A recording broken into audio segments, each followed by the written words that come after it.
Hello friends, welcome to my channel excellent coaching. हमारा class 12th का जो अगला टॉपिक है साइकोलॉजी का, वो ही बहुत इम्पॉर्टेंट टॉपिक है और उसका नाम है साइकोडायनामिक अप्रोच। और इसमें बेसिकली हम लोग ये जो भी चीज़ इसमें बात करेंगे वो एक बहुत ही इम्पॉर्टेंट पर्सन की कंट्रीब्यूशन है जो साइकोलॉजी में, और वो है सिगमंड फ्रॉइड।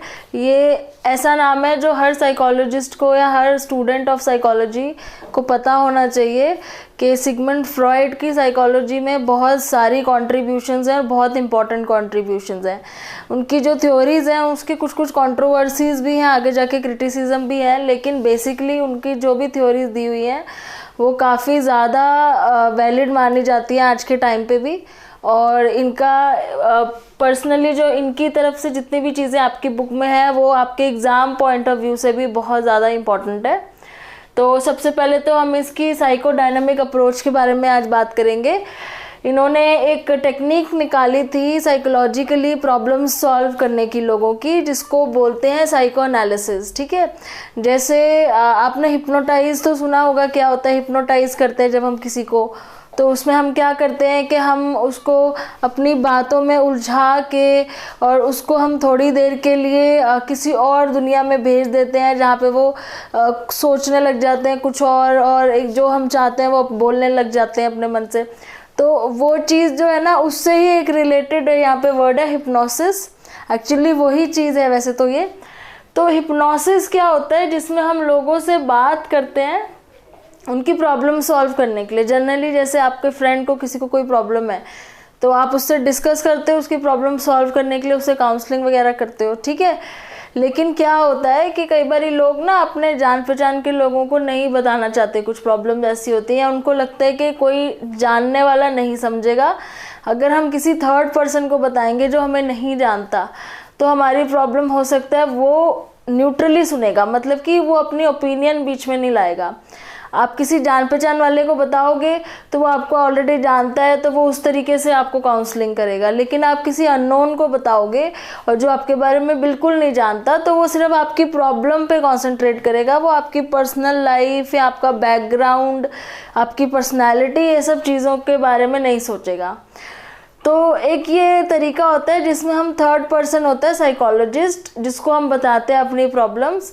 उससे क्या होता है वो हमारी प्रॉब्लम के ऊपर सिर्फ फोकस करता है, हमारे बैकग्राउंड या पर्सनालिटी ये सब चीज़ें बीच में नहीं लेके आता, जहाँ सारा फोकस उसका प्रॉब्लम के सॉल्व करने के ऊपर होता है। ठीक है, तो ये जो टेक्निक बताई थी सिगमंड फ्रॉइड ने बताई थी कि हिप्नोसिस का यूज़ करते हैं हम और लोगों से बात करते हैं उनकी प्रॉब्लम के बारे में। इससे क्या होता है उनको रिलीव होते हैं वो लोग। रिलीव क्या रिलीव होता है? टेंशन रिलीव होती है, स्ट्रेस रिलीव होता है।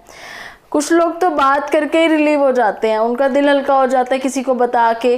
कुछ लोग होते हैं जिनको कोई सुन ले अगर तो उनको बहुत अच्छा लगता है कि हम इतनी टेंशन में या कोई समझ ले ये चीज़। ठीक है, तो ये जो चीज़ होती है, टेक्निक होती है, जब हम किसी से बात करके उनको रिलीव करते हैं बहुत सारे स्ट्रेस से, बहुत सारे गुस्से से, बहुत सारे एंजाइटी से, टेंशन से, तो इसको हम बोलते हैं हिप्नोसिस। ठीक है, और इसमें जो सुनने वाला है वो साइकोलॉजिस्ट है, बोलने वाला कोई भी हो सकता है जिसको प्रॉब्लम है कोई, या फिर जिसके बहुत ज़्यादा टेंशन है, लाइफ में स्ट्रेस है। ठीक है, उसके बाद इस टेक्निक को हम फ्री एसोसिएशन भी बोल सकते हैं। फ्री एसोसिएशन मीन्स आप एसोसिएट कर रहे हो किसी चीज़ से और आप बता रहे हो उनको। ड्रीम एनालिसिस भी इन्होंने बताया था, एक होता है जब हम किसी को कोई सपना आता है तो उसको एनालाइज करते हैं, तो वो सिगमंड फ्रॉइड ने ही उसके ऊपर काम किया था कि ड्रीम कैसे एनालाइज किया जाता है, कि कोई सपना आया है अगर किसी को तो वो क्यों आया है सपना, उसके साथ ऐसा क्या हुआ था जो उसको वो ड्रीम आ रहा है। ठीक है, एनालिसिस ऑफ एरर्स। एरर्स मतलब जो हम गलतियां करते हैं अपनी लाइफ में जिसको लेके हम बहुत नेगेटिव सोचते हैं, हमें लगता है कि हमें ऐसा नहीं करना चाहिए था, उसकी एनालिसिस करना, उसके बारे में बात करना कि वो गलती हमसे क्यों हुई थी, उसके बाद हमें क्या फील हो रहा है उस गलती को करने से, क्या वो ठीक हो सकती है या उसका कुछ और। तो ये सारी टेक्निक्स जो यहाँ पे लिखी है, hypnosis, free association, dream analysis, analysis of error, ये सारी चीज़ें सिगमंड फ्रॉइड ने टेक्निक्स दी थी, जिसके थ्रू हम लोगों की साइकोलॉजिकल प्रॉब्लम सॉल्व करने में बहुत ज़्यादा हेल्प कर सकते हैं, जो कि आज तक के टाइम तक ये यूज़ होती आ रही है। ठीक है, तो ये हो गया आपका यूज़ ऑफ हिप्नोसिस, हो गया साइकोडायनेमिक अप्रोच में। ठीक है, अब अगला जो इन्होंने चीज़ यहाँ पे बताई है कि जो माइंड होता है, ह्यूमन का जो माइंड होता है, उसके 3 अलग अलग लेवल होते हैं, लेवल 1, लेवल 2 और लेवल 3। ठीक है, लेवल 1 कॉन्शियस लेवल होता है माइंड का, सबसे छोटा area. Level 2 pre conscious, level 3 unconscious. अगर आप कभी नेट पे सर्च करोगे तो आपको यही चीज़ एक आइसबर्ग मॉडल के नाम से भी मिलेगी। आइसबर्ग मॉडल में भी यही 3 चीज़ें लिखी है, लेकिन उसकी शेप एक आइसबर्ग की तरह दी हुई है। पानी में आइसबर्ग होता है जिसका थोड़ा सा हिस्सा हमें सिर्फ नज़र आ रहा होता है, बाकी सारा नीचे होता है। ठीक है, पानी के नीचे होता है बाकी हिस्सा। तो फ्रॉइड के अकॉर्डिंग जो ऊपर थोड़ा सा हिस्सा नज़र आ रहा है ये कॉन्शियस लेवल है, फर्स्ट वाला। जो नीचे है पानी के वो प्री कॉन्शियस और अनकॉन्शियस लेवल है। ठीक है, तो इसमें ये बेसिकली ये बताने की कोशिश कर रहे हैं कि हमारे माइंड के जो 3 लेवल है उसमें से वो वाला जो लेवल है, जो एरिया है, जो बहुत ज़्यादा हम लोग अवेयर हैं, जिसके बारे में जो चीज़ें हमें पता है, हमारे आसपास हो रही हैं, हमें याद है, हमने अभी देखी है, हमें सब कुछ जो चीज़ अवेयर है जिसके बारे में, वो हमारा कॉन्शियस माइंड होता है, जो हमें दिख रहा है अभी। ठीक है, हमारी सेंसेस को फील हो रहा है, वो हमारा कॉन्शियस माइंड होता है। उसके बाद 2 और लेवल्स होते हैं जो हमें जनरली इतने आसानी से नहीं पता चलते। एक होता है प्री कॉन्शियस, जिसमें से वो aware if only closely attended, अगर बहुत ध्यान से किसी चीज़ के बारे में सोचा जाए या किसी इवेंट को याद करने की कोशिश करी जाए, बहुत याद करके आपको याद आ रहा है, किसी चीज़ को देख के याद आ गया, अच्छा ये तो हमने वहाँ भी देखा था, तो कोई ऐसी चीज़ जिसको आपको बहुत ध्यान से मतलब रिकलेक्ट करना पड़ रहा है, वो जो होता है उसको हम प्री कॉन्शियस माइंड बोलते हैं। ठीक है, तो वो प्री कॉन्शियस माइंड हमेशा एक्टिव नहीं रहता, लेकिन आप जनरली बहुत ध्यान से एफर्ट लगा के कोई चीज़ जब अपने कॉन्शियस माइंड में लेके आते हो तो वो प्री कॉन्शियस माइंड से आती है। ठीक है, फिर तीसरी हो जाती है अनकॉन्शियस। अनकॉन्शियस वो वाला लेवल होता है जिसमें हम लोग अंदर से कुछ चीज़ें सोचते हैं लेकिन हमें खुद नहीं पता होता, हम लोग अवेयर नहीं होते कि हमारे बिहेवियर में वो चीज़ नज़र आ रही है या हमारी एक्टिविटीज़ में वो चीज़ नज़र आ रही है, लेकिन हमें खुद नहीं पता कि हम वो चीज़ सोच रहे हैं अपने माइंड में। ठीक है, वैसे तो फ्रॉइड का यहाँ पे कहना है कि अनकॉन्शियस जो माइंड होता है, लेवल होता है, उसमें मेनली सेक्सुअल डिज़ायर्स ही होते हैं, वो फ्रॉइड का कहना है। लेकिन एक जनरली हम ये चीज़ मानते हैं कि हमारे माइंड के अनकॉन्शियस लेवल में बहुत सारी ऐसी चीज़ें होती हैं जो हमारे अंदर होती हैं लेकिन बाहर कॉन्शियसली हम नहीं दिखाते, या फिर हमें खुद नहीं पता होती कि हम वो चीज़ अंदर से सोचते हैं या हमारा बिहेवियर ऐसा है या हम ऐसा मानते हैं। ठीक है, तो अब आपके इसमें 3 लेवल्स हो गए। कॉन्शियस जो चीज़ आपको अपने बारे में पता होती है, प्री कॉन्शियस जो आप बहुत ध्यान से सोच के फिर बता पाते हो, और अनकॉन्शियस वो है जो आप सोच ही नहीं पाते अपने बारे में, कोई तीसरा आपको बता सकता है, या जो आपका हिप्नोसिस कर रहा है वो उस चीज़ को बाहर लेके आ सकता है। हिप्नोसिस में बेसिकली यही होता है कि अगर कोई बहुत प्रॉब्लम फेस कर रहा है तो उसके प्री कॉन्शियस से स्टार्ट होके नीचे लेवल अनकॉन्शियस तक जाया जाता है, उससे बात करते करते कुछ ऐसी बातें निकलवाते धीरे धीरे काउंसलिंग करते करते कॉन्शियस से प्री कॉन्शियस से अनकॉन्शियस लेवल तक पहुंचते हैं, जहां से समझ में आता है कि प्रॉब्लम की जड़ क्या है। ठीक है, तो ये आपके 3 लेवल यहाँ पे बताए हैं फ्रॉइड ने। उसके बाद उन्होंने फिर पर्सनालिटी के बारे में भी बताया है। ये सारी चीज़ें इसी से रिलेटेड है, हिप्नोसिस से, क्योंकि इन हिप्नोसिस के थ्रू हम यही सब जानने की कोशिश करते हैं। ठीक है, तो तीसरी चीज़ इन्होंने ये बताई है कि स्ट्रक्चर ऑफ पर्सनालिटी में 3 तरह की पर्सनालिटीज़ स्ट्रक्चर्स होते हैं जो हम सबके अंदर होते हैं। ये जो स्ट्रक्चर ऑफ पर्सनालिटी है ये हम सबके अंदर होते हैं। किसी का एक स्ट्रक्चर स्ट्रांग होता है, किसी का दूसरा ज़्यादा स्ट्रांग होता है। डिपेंड करता है आपका कौन सा, तीनों में से कौन सा स्ट्रक्चर ज़्यादा स्ट्रांग है, उससे आपकी पर्सनालिटी चेंज हो जाती है, उससे आपकी लाइफ में जो चीज़ें चेंज हो जाती है, और उसी से आपकी प्रॉब्लम्स लाइफ की ज़्यादा भी हो सकती हैं, कम भी हो सकती हैं। और ये बहुत ही वैलिड कॉन्सेप्ट है, आज के टाइम में भी ये सब चीज़ें बहुत ज़्यादा वैलिड मानी जाती हैं। तो पहले ये समझ लेते हैं क्या है। अकॉर्डिंग टू फ्रॉइड उन्होंने बोला है कि हमारे स्ट्रक्चर 3 तरह के होते हैं, एक होता है इड, एक होता है ईगो और एक होता है सुपर ईगो। ठीक है, अब इसमें इड क्या होता है? इड होता है जिसको हमेशा प्लेजर चाहिए होता है, प्लेजर प्रिंसिपल पे काम करता है। प्लेजर का मतलब उसको जो चीज़ से अच्छा लगता है उसको वो चीज़ चाहिए। तो हमारे माइंड में जो हमारे अंदर से कोई चीज़ बोलती है कि हमें वो चीज़ लेनी ही लेनी है क्योंकि हमें वो अच्छी लगती है, तो उसको हम इड बोलते हैं। ठीक है, वो हमारे पर्सनालिटी का स्ट्रक्चर है इड। जैसे एक छोटा बच्चा समझ लो आप। ठीक है, यहाँ पर चाइल्ड का आप एक एग्जांपल माइंड में लेके चलो कि इड एक छोटा बच्चा है जो आपके मन में है और वो आपको बोल रहा है कि आपने वो चीज़ लेनी ही है। ठीक है, सपोज एग्जाम्पल लेके डिस्कस करते हैं इसको। आप बाहर किसी मॉल में घूम रहे हो और आपको शॉप में बहुत ही महंगी सी कोई वॉच नज़र आ गई। अब आपका जो मन के अंदर जो इड है ना, वो बोलेगा कि ये वॉच चाहिए, बहुत महंगी है, बहुत अच्छी है, लेकिन अब मुझे ये वॉच चाहिए। ठीक है, जैसे एक छोटा बच्चा जिद करता है मुझे ये वॉच चाहिए। ठीक है, आपके माइंड में एक पोर्शन ऐसा होगा जो ये बोलेगा। फिर क्या होता है, ईगो, सुपर ईगो पे बाद में आते हैं, ईगो आता है फिर। ठीक है, ईगो कौन होता है? जो इड की बात को पूरा करने के तरीके ढूंढता है।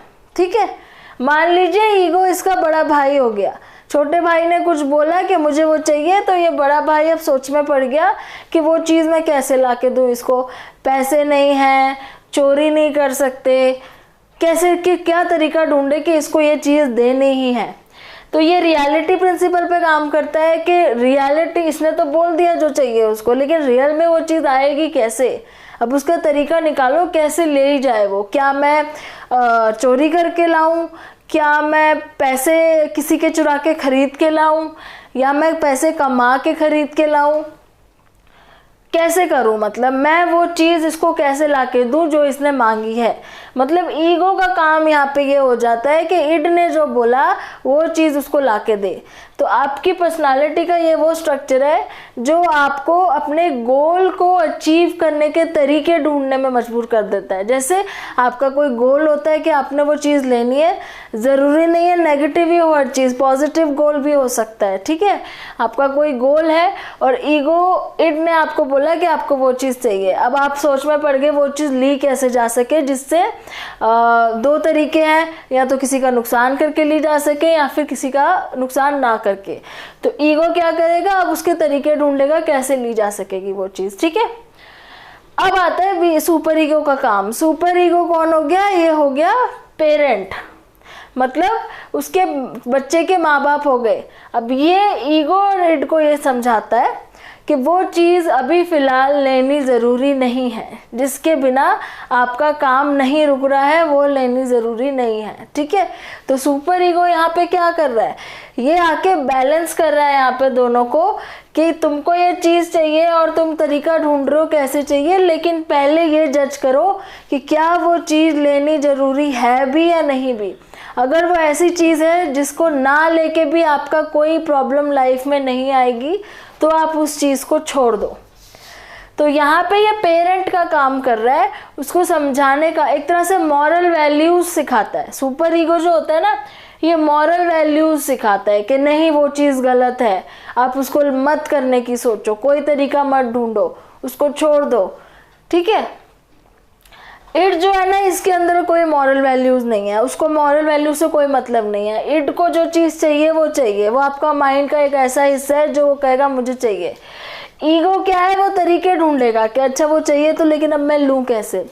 सुपर ईगो क्या करेगा, सुपर ईगो आपको समझाएगा, आपको अंदर ही अंदर कि इसको छोड़ दो अगर नहीं हो पा रहा है तो, क्योंकि हो सकता है कि आप जो सोच रहे हो वो गलत तरीका है लेने का। ठीक है, तो हमेशा जब भी हम कोई ऐसी चीज़ में फंस जाते हैं जहाँ पे हमें लगता है कि यार वो लेना है लेकिन हमारे पास पैसे नहीं है या हमारे पे उतनी पावर नहीं है, हम कैसे लें, तो उस टाइम पे जो हमारे माइंड में कॉन्फ्लिक्ट चल रहा होता है कि करें या ना करें गलत तरीके से इसको हासिल करने की कोशिश, वो सुपर ईगो का काम होता है। ठीक है, अब ये जो तीनों चीज़ें हैं, इन तीनों से रिलेटेड एक बहुत इंपॉर्टेंट वर्ड है यहाँ पे, लिबिडो।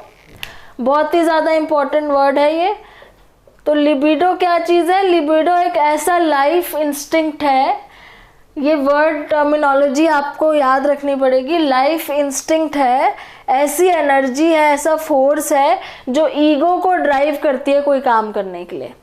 ईगो के अंदर जो एनर्जी आती है कुछ चीज़ को हासिल करने की, काम करने की, वो एनर्जी कहाँ से आती है? लिबिडो से आती है, और इसको हम एक लाइफ इंस्टिंक्ट बोल सकते हैं। ठीक है, मेनली वैसे सिगमंड फ्रॉइड ये सब चीज़ें सेक्सुअल डिज़ायर से ही कनेक्ट करके बोलते हैं सारी चीज़ें, लेकिन हम इसको जनरली भी लेके चलते हैं कि ज़रूरी नहीं सेक्सुअल, कोई भी एक्टिविटी हो जिसके बारे में हम लाइफ में कुछ भी बात कर रहे हैं, वो सब चीज़ें हमारी जो है वो इड, ईगो, सुपर ईगो के बेस पे ही चलती हैं, और वो सब इसी एनर्जी से ड्राइव होती हैं। ठीक है, अब इसके बाद चौथी और लास्ट इम्पॉर्टेंट चीज़ जो यहाँ पे मैंने आपको समझानी है वो है डिफेंस मैकेनिज्म। अब क्या होता है, जब सुपर ईगो को समझा देता है कि वो चीज़ नहीं लेनी है, वो आपके काम की नहीं है, उसको छोड़ दो, और ईगो जो है वो चीज़ नहीं ले पाता है। ठीक है, तो क्या होता है, वो अपने आप को डिफेंड करने की कोशिश करता है। डिफेंड कैसे करने की कोशिश करता है? कोई ना कोई बहाना बना के कि अच्छा छोड़ो, वो मेरे लायक चीज़ ही नहीं है, मैं क्या करूँगा लेके, या कुछ और बहाना बना के, कुछ भी करके अपने आप को सेटिस्फाई कोशिश करता है करने की, या फिर इड को समझाने की कोशिश करता है कि छोड़ दो उसको, उसमें कुछ नहीं है, वो बेकार है। तो जो भी तरीका है, तो उसके ना अलग अलग तरीके हैं कि क्या करते हैं। फिर अगर कोई चीज़ नहीं आप ले पाए तो उस अपनी ईगो को डिफेंड करने के लिए आप क्या करते हो, तो उसको हम बोलते हैं डिफेंस मैकेनिज्म। ठीक है, आपकी बुक में यहाँ तक है, लेकिन मैंने 3 एक्स्ट्रा भी लिख दिए जो बहुत इंपॉर्टेंट है। ये वाला आगे आएगा नेक्स्ट टॉपिक में, लेकिन अभी ये मैं यहीं पे समझा दूंगी। अब डिफेंस मैकेनिज्म क्या होता है? जैसे रिप्रेशन, प्रोजेक्शन है, रैशनलाइजेशन है, डिनायल है, रिएक्शन फॉर्मेशन है, सब्लिमेशन है, डिस्प्लेसमेंट है और रिग्रेशन है। अच्छा, रिप्रेशन क्या होता है? किसी चीज़ को दबाना, सप्रेस कर देना, किसी चीज़ को दबा देना। कोई चीज़ आपको नहीं मिली है, आपने उस डिज़ायर को ही अपना दबा दिया कि ठीक है हमें नहीं चाहिए। ठीक है, तो वो चीज़ हो जाती है रिप्रेशन। प्रोजेक्शन क्या होता है? जैसे मान लीजिए आपको कोई चीज़, किसी चीज़ से किसी पर्सन से कोई प्रॉब्लम है, वो आपको अच्छा नहीं लगता, और आप उल्टा अपनी ईगो को डिफेंड करने के लिए ये बोल दो कि शायद उसको मैं पसंद नहीं हूँ। ठीक है, तो आप अपनी फीलिंग्स किसी और पे प्रोजेक्ट कर रहे हो अपनी ईगो को डिफेंड करने के लिए, वो हो जाता है प्रोजेक्शन। रैशनलाइजेशन क्या होता है? जब आपको कोई चीज़ आपसे गलत हो गई है या आपको नहीं मिली है और आप उसको बोल रहे हो कि नहीं यही सही है। जैसे मान लीजिए आपने कोई गलती कर दी और फिर आप उसको सुधारने के लिए आप बोल रहे हो कि ये शायद ऐसे ही करने से ठीक होना था, इसलिए मैंने ऐसे किया। मतलब आप अपनी गलत बात को भी ना सही बोल के प्रूफ कर रहे हो। ठीक है, तो वो हो जाता है रैशनलाइजेशन। फिर आता है डिनायल। डिनायल होता है जिसमें आप मानते ही नहीं हो कि आपने कुछ गलत किया है या आपके साथ कुछ गलत हो रहा है। जैसे अगर आपको कोई प्रॉब्लम हो जाती है, कोई मेंटल या कोई सीरियस प्रॉब्लम हो जाती है और आप मानते नहीं हो उसको, बोलते नहीं मेरे अंदर तो कोई प्रॉब्लम नहीं है, मैं तो एकदम ठीक हूँ, आप ही को ऐसा लग रहा है, जबकि वो क्लिनिकली प्रूवन है तो भी आप मानने को तैयार नहीं हो कि आपके साथ कुछ प्रॉब्लम है।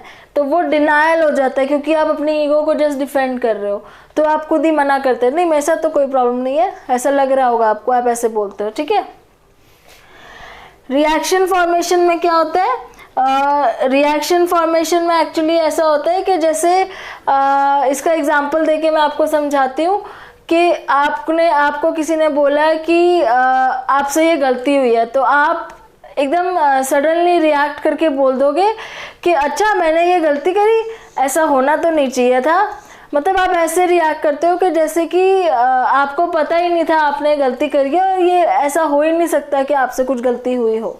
तो कोई चीज़ ऐसी अगर आपके साथ नेगेटिव हो जाए तो आपका रिएक्शन सडनली चेंज हो जाता है, और आप ऐसे रिएक्ट करते हो जैसे कि आपको पता ही नहीं था कि आपने कुछ करा, जबकि अंदर ही अंदर आपको पता होता है। सब्लिमेशन में क्या होता है? सब्लिमेशन होता है, ये वैसे बेस्ट तरीका है अपने आप को वो करने का, डिफेंड करने का।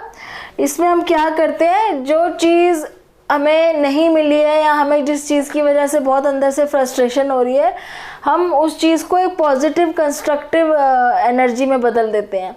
हमें गुस्सा आता है कि हमें कोई चीज़ नहीं मिली है, तो हम उल्टा सीधा रिएक्ट करने की जगह हम उसको पॉजिटिव चीज़ में चेंज करके उसके लिए और अच्छा काम करते हैं। हमारा गोल नहीं अचीव हुआ, जैसे अब वॉच का एग्जांपल था, अगर हमें नहीं मिली तो हम चोरी कर रहे हैं या फिर हम बोल रहे हैं हमें तो चाहिए ही नहीं है, तो हमारे मतलब की नहीं है। उसकी जगह हम क्या करते हैं, हम उस चीज़ को मन में रखते हैं और अपने आप को इतना कैपेबल बनाते हैं कि हम वो जाके खरीद सकें वो चीज़। तो उसको हम बोलते हैं सब्लिमेशन, जो कि बेस्ट तरीका है अपनी ईगो को डिफेंड करने का। ठीक है, फिर आता है डिस्प्लेसमेंट। डिस्प्लेसमेंट में तो ये तो बहुत कॉमन है। जैसे आपको डिस्प्लेसमेंट में क्या होता है, आपको किसी ने कुछ बोल दिया, आपको गुस्सा आ रहा, आपने आगे किसी और को बोल दिया, मतलब उसका गुस्सा आपने कहीं और उतार दिया, तो वो डिस्प्लेसमेंट होता है। और रिग्रेशन वो होता है जिसमें हम जैसे बचपन में हम कोई चीज़ ऐसी करते थे जिससे हमें अच्छा लगता था, रिलीफ मिलता था, तो अभी हम क्या होता है, अगर मान लीजिए हमारे कहीं पे कोई प्रॉब्लम आ जाती है, हम लोग फ्रस्ट्रेट हो जाते हैं, कुछ होता है, हम वही दोबारा से वही चीज़ करना दोबारा, जैसे लोग नाखून खाना शुरू कर देते हैं, कोई ज़्यादा सीरियस हो रिग्रेशन हो तो लोग अंगूठा चूसना शुरू कर देते हैं, तो वापस वो उसी एज में चले जाते हैं जिस एज में वो चीज़ वो करते थे, मतलब पीछे बैक बच्चों की तरह बिहेव, इसको कहते हैं बच्चों की तरह बिहेव करने लग जाते हैं, अपने आप को उस सिचुएशन से दूर करने के लिए जिसमें आपको कोई चीज़ जो आप चाहते थे वो नहीं हुआ।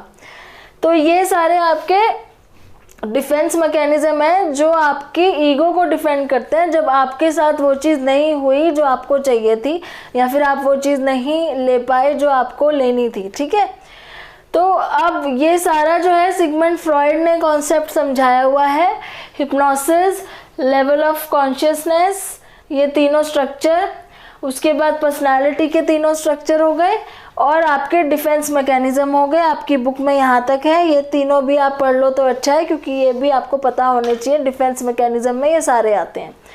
तो अब आप इनके एग्जाम्पल्स एक एक बार देख लेंगे अगर डिफेंस मैकेनिज्म के, तो आपको एकदम क्लियर हो जाएगा। ठीक है, एक एक एग्जाम्पल बस आप एक बार नेट से चेक कर लीजिए। इसके रिप्रेशन का एग्जाम्पल, प्रोजेक्शन का आपको समझ में आ जाएगा ये कैसे होता है और हम कैसे रिएक्ट करते हैं इसमें। और ये बहुत ही इंपॉर्टेंट सारे टॉपिक्स हैं जो आज डिस्कस किए। अब नेक्स्ट वीडियो में इसके आगे का डिस्कस करेंगे, और आपको समझ आ गया हो तो प्लीज़ लाइक कर दीजिए वीडियो को और शेयर कर दीजिए, सब्सक्राइब भी करिए मेरा चैनल, और आगे वीडियो का वेट करिए।